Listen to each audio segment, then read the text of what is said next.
Na hora da gente falar de um assunto sério, de um assunto importante, porque no início do ano, as chuvas em Angra dos Reis, no estado do Rio, mataram 52 pessoas. Foi uma tragédia que comoveu o país, que inclusive nós mostramos aqui domingo passado no Fantástico. Né? Mas existe outra tragédia que parece invisível, mas que mata o dobro de brasileiros a cada dia. São pelo menos 100 pessoas que morrem diariamente nas ruas e estradas do país em acidentes de trânsito.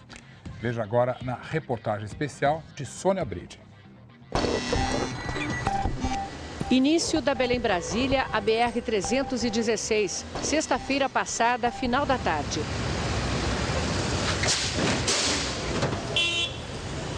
Parou aí. Este trecho de 20 quilômetros da região metropolitana de Belém é o que mais mata no país, segundo a Polícia Rodoviária Federal. Nas 4 horas em que o Fantástico acompanhou o trabalho dos policiais aqui em Belém, aconteceram 10 acidentes. Não vai dar para a gente conseguir chegar no acidente que nós estávamos indo, porque nós já temos outro aqui. Sob o lençol, Francisco da Silva, trabalhador a caminho de casa depois do serviço. Pare um instante e pense, quantas pessoas você conheceu que morreram no trânsito? No tempo de duração do Fantástico, mais 10 terão perdido a vida nas estradas, ruas e avenidas do Brasil. São no mínimo 4 por hora, 100 por dia. O Denatran, o Departamento Nacional de Trânsito, estima que foram 32.465 mortos em 2008. Já o Ministério da Saúde tem outro número, 37.585. Mas essa soma pode ser ainda maior.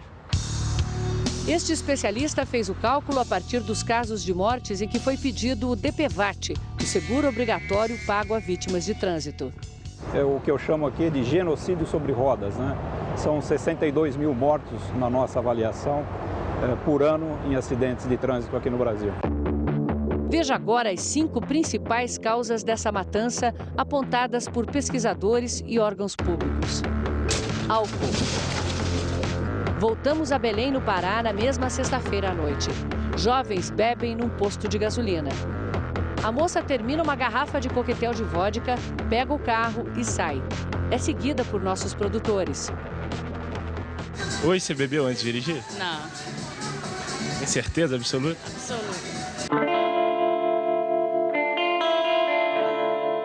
Se você tiver que apontar só uma causa do seu acidente, qual é a principal? O álcool, a bebida. O motorista estava embriagado? Estava. Há 5 anos, Orlando tenta retomar a vida com a coluna lesionada. Você ficou muito tempo no hospital? 3 meses e 11 dias. Essa cirurgia que eu fiz, ela custou R$47 mil. Tratar feridos é apenas uma parte do custo de 28 bilhões de reais por ano que o país tem por causa da violência no trânsito. E o seu amigo que estava dirigindo o carro, ele continua bebendo? Continua. Bebendo e dirigindo? Continua bebendo e dirigindo. E qual a profissão dele? Carreteiro. Motorista de caminhão? Motorista de caminhão. 1 ano e meio depois de entrar em vigor, a Lei Seca produziu resultados fortes no Rio de Janeiro, onde a fiscalização é constante. Em 2009, o número de mortos e feridos no trânsito do Rio caiu quase 30%. Foram 3.700 vítimas a menos.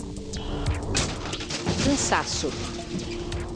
E é muito comum, um feriado prolongado, por exemplo, a gente ver a pessoa passou o dia inteiro trabalhando, chega em casa, junta a família, ela já está esgotada, bota toda a tralha dentro do carro e depois vai pegar horas de trânsito. Então as consequências vão aparecer.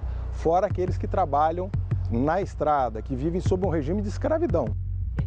A pedido do Fantástico, Silvério Garbuio, do Instituto do Sono de São Paulo, avaliou os caminhoneiros. E quando você descansa, quanto tempo mais ou menos você para descansar? Umas 2 horas, 2 horas e pouco. E aí quando volta a dirigir, quanto tempo fica dirigindo? Tem vez 17 horas, 18 horas. Sem parar? Sem parar. Você veio do Mato Grosso? Vim do Mato Grosso do Sul. Quantas horas de viagem? Mais ou menos 19 horas. Direto? Direto. Como é que é a qualidade do seu sono? É deitar e dormir acordar no... Eu quebro tudo no murro, no soco, como é que fala? Pesadelo. Ah, é? Essa noite mesmo eu acordei, deitado, tava beirando a pista lá, acordei, um barulho de caminhão danado, eu pensei que o caminhão tava descendo uma ladeira. Nossa senhora. Pulei e agarrei esse caminhão no freio, rapaz. Quando eu acordei, tava agarrado no volante, você acha? Só de Deus pra olhar mesmo. Desrespeito à sinalização e imprudência. Em São Paulo, o Fantástico pegou uma carona com o piloto César Urgnani e com José Aurélio Ramalho, especialista do Centro de Experimentação e Segurança Viária. Se você olhar aquele carro ali na frente, ele está vindo na contramão para querer atravessar aqui, ó. Tá vendo ali, ó? Olha só. Quando, na verdade, ele teria que ter continuado nessa via, procurado um retorno para poder entrar. Dirigindo com o carro com uma mão só, a mão direita está aqui sobre o volante, ou seja, se ele precisar fazer um desvio de emergência, ele vai perder o carro de controle. A posição correta é as duas mãos aqui. Observa essa motocicleta, ele está sem a seta do lado direito. Quem provoca a morte, o acidente com morte, em regra, é a imprudência do motorista. 4% apenas das mortes que acontecem no país em rodovias federais aconteceram em estradas esburacadas. 96% das mortes acontecem em pista com trecho bom. O Fantástico fez um teste com o radar móvel para mostrar como os motoristas são imprudentes quando acham que não estão sendo vigiados. Nesta avenida, na zona oeste do Rio, os carros reduzem a velocidade, alguns até em cima da hora, quando se aproximam do radar fixo. Agora posicionamos o nosso radar 500 metros adiante. Passado o risco de multa, olha o que acontece. Ele acelera mais ainda, que é para compensar aquele período que ele perdeu, aquele espaço de tempo que ele diminuiu a velocidade, e causando mais risco de acidentes na frente. Em maio do ano passado, um deputado estadual foi o responsável pela morte de 2 rapazes. Fernando Carli Filho dirigia embriagado de madrugada num bairro de Curitiba. Avançou o sinal a 170 km/h e bateu no carro que conduzia os jovens. Carli Filho tinha perdido o direito de dirigir por causa de 30 infrações, 23 delas por excesso de velocidade. O deputado foi indiciado por duplo homicídio. O julgamento está marcado para o mês que vem e ele aguarda o julgamento em liberdade. Impunidade e falta de fiscalização.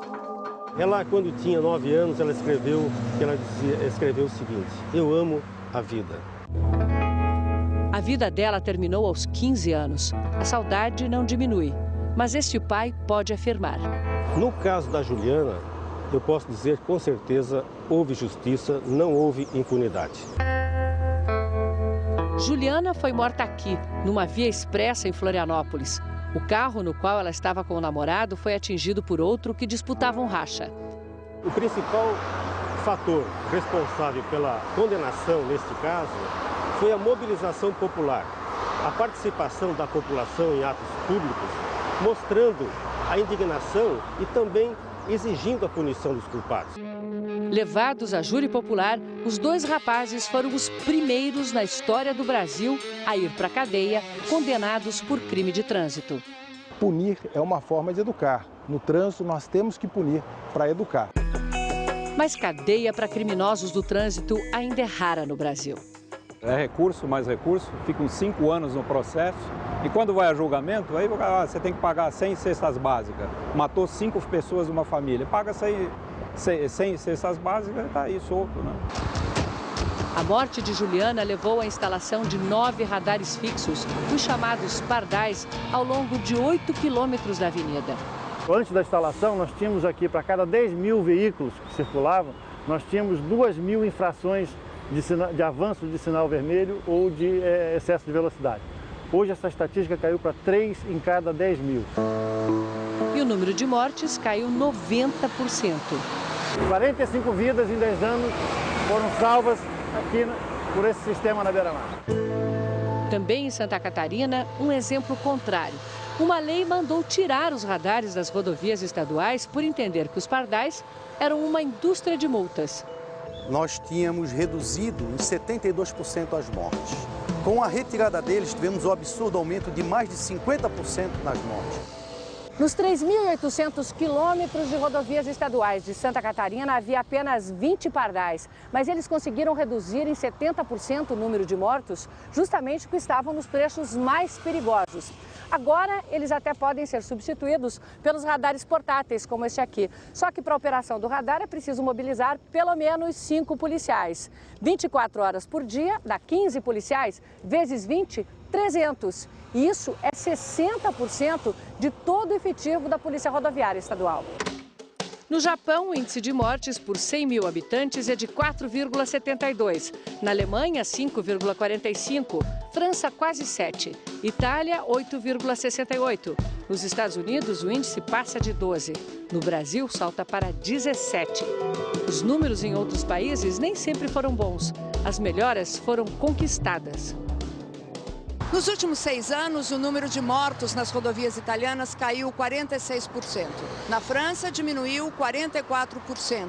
Na Itália, foram espalhadas câmeras especiais que medem a velocidade média dos carros e colocado muito asfalto anti-chuva que evita a derrapagem. Na França, além das câmeras convencionais que flagram o excesso de velocidade, foi feita uma grande campanha de conscientização. Nos 2 países, o limite de velocidade é de 130 km por hora. Um dado espantoso vem da Alemanha. O número de mortos em 2009 nas estradas foi o mais baixo desde 1950. E isso num país que não tem limite de velocidade em 45% das rodovias. As razões são a excelente qualidade das pistas e o extremo respeito dos alemães pela sinalização. Este é um bairro boêmio de Tóquio. Todas as noites, principalmente depois da meia-noite, há muito movimento por aqui. As pessoas saindo dos bares, as ruas lotadas. Mas repare, praticamente só tem táxis. Os japoneses bebem, mas não se arriscam a dirigir. É que as leis aqui são extremamente rigorosas. Quem dirigir depois de alguns goles pode pegar 5 anos de cadeia. Os acompanhantes, 3 anos de prisão. Resultado, as mortes no trânsito no Japão caem há 9 anos seguidos. Em 2009, morreu mais gente andando de bicicleta no Japão do que em acidentes com motoristas bêbados. Entre os países desenvolvidos, os Estados Unidos têm um dos índices per capita mais altos de mortes nas estradas. Mas esse número vem caindo. Em 2009, pela primeira vez, ficou abaixo de 40 mil mortos. O principal motivo dessa queda é o rigor contra os motoristas alcoolizados. A cada ano, cerca de 1,5 milhão de americanos são presos por dirigirem embriagados. Perdem a licença e, se tiverem antecedentes, vão para a cadeia. Aqui no estado de Nova York, a pena de prisão é automática se houver alguma criança no veículo. Desde 1980, quando as primeiras leis contra os motoristas embriagados foram adotadas, o número de mortes causadas por eles caiu pela metade. E como cada motorista brasileiro pode ajudar a tornar o trânsito mais seguro? Muitos motoristas entendem, por estar na velocidade da via, que deve e ter o direito de ficar na pista da esquerda. Por mais que o que vem atrás esteja numa velocidade acima da via, você deve ceder a via para que ele promova a ultrapassagem. A pessoa, quando ela está a pé, ela tem um comportamento, né? Porque ela se sente vulnerável. No entanto, a hora que ela entra dentro do carro, ela acha que ela está armada, né? O que é um congestionamento numa rodovia? É uma fila. Como é uma fila de banco. Quem chegou primeiro vai ser atendido primeiro. E por vezes você tem o quê? Você tem a pessoa, numa condição como essa, cortando essa fila. Se você, motorista, identifica que a via tem um problema, você já tem um problema. Não piore o que já está ruim. Diminua a velocidade. É a mesma coisa numa situação de chuva. A via fica escorregadia, depois não adianta transferir o problema para a via. A via é muito bem sinalizada, dizendo com antecedência a saída da via. Então cabe ao motorista se antecipar, correto? Exatamente. Se ele já está, a sinalização por si só ela já está com bastante antecedência, né? Se antecipe ao que você vai fazer, não deixe para fazer no último minuto. Quanto mais os carros ficarem intercalados, sempre melhor. Por exemplo, eu agora estou refém do carro da frente. Se eu vou à direita, eu passo a enxergar exatamente o que ele enxerga lá à frente. Ou seja, eu amplio a minha visão periférica. Como agora, eu estou embutido atrás desse carro. O que eu faço? Eu fico aqui à esquerda, ó. Olha como agora a situação de risco, ela diminui muito. Se ele frear, seja por um dado motivo, eu consigo enxergar esse motivo e eu me antecipo. Tudo que você tem que fazer é tentar ampliar a sua visão. O trânsito ele não aceita erro. Você pode ter dirigido 30 anos sem nenhum problema, mas um único problema é o suficiente para acabar com a vida de alguma pessoa ou acabar com a sua vida.